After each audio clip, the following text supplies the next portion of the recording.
آپ کو کوئی بیماری لاحق ہو، نزلہ ہو، زکام ہو، ٹیمپریچر ہو یا الرجی ہو، کوئی بھی تکلیف ہو، آپ ڈاکٹر کے پاس جاتے ہیں، معالج کو کہتے ہیں ڈاکٹر صاحب مجھے یہ تکلیف ہے، میرا علاج کریں، میری کھانسی ختم نہیں ہو رہی، میری چھینک ختم نہیں ہو رہی، زکام میرا ختم نہیں ہو رہا، میری یہ الرجی ختم نہیں ہو رہی۔ ڈاکٹر آپ کو میڈیسن دیتا، آپ جاتے ہیں، میڈیسن بھی کھاتے ہیں اور ایک ہفتے کے بعد واپس آتے ہیں اور کہتے ہیں ڈاکٹر صاحب ابھی آرام نہیں آیا، افاقہ نہیں ہوا۔ ڈاکٹر پوچھتا ہے دوا لی تھی؟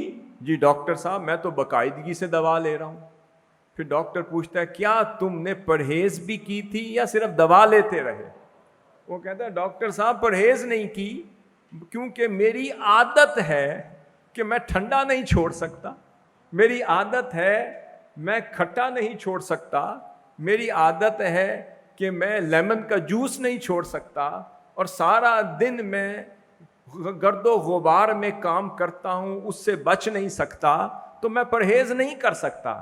فرمایا کہ ہاں تم 100 سال بھی میری دوا لیتے رہو، اگر پرہیز نہیں کرو گے تو شفا نہیں ہوگی۔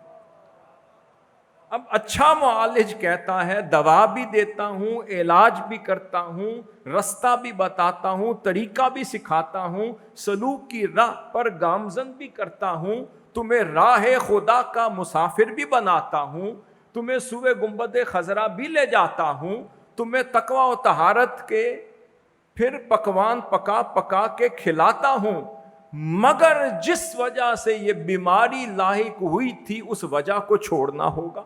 یہ تو ہو نہیں سکتا، تم بد پرہیزی بھی جاری رکھو، میرا علاج بھی جاری رکھو اور تمہیں شفا ہو جائے۔ فرمایا نہیں، 2 دروازوں میں سے ایک دروازہ بند کرنا ہوگا۔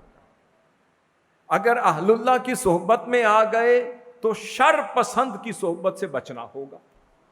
یہ تو ہو نہیں سکتا کہ اللہ والوں کی باتیں بھی سنو اور اللہ والوں سے دور کرنے والوں کی صحبت میں بھی شام میں آ کر بیٹھ جاؤ، تاکہ جو کچھ تمہاری سلیٹ پر شیخ الاسلام لکھ رہے ہوں وہ صبح جا کر اشرار کی صحبت میں بیٹھ کر اسے مٹا کر آ جاؤ۔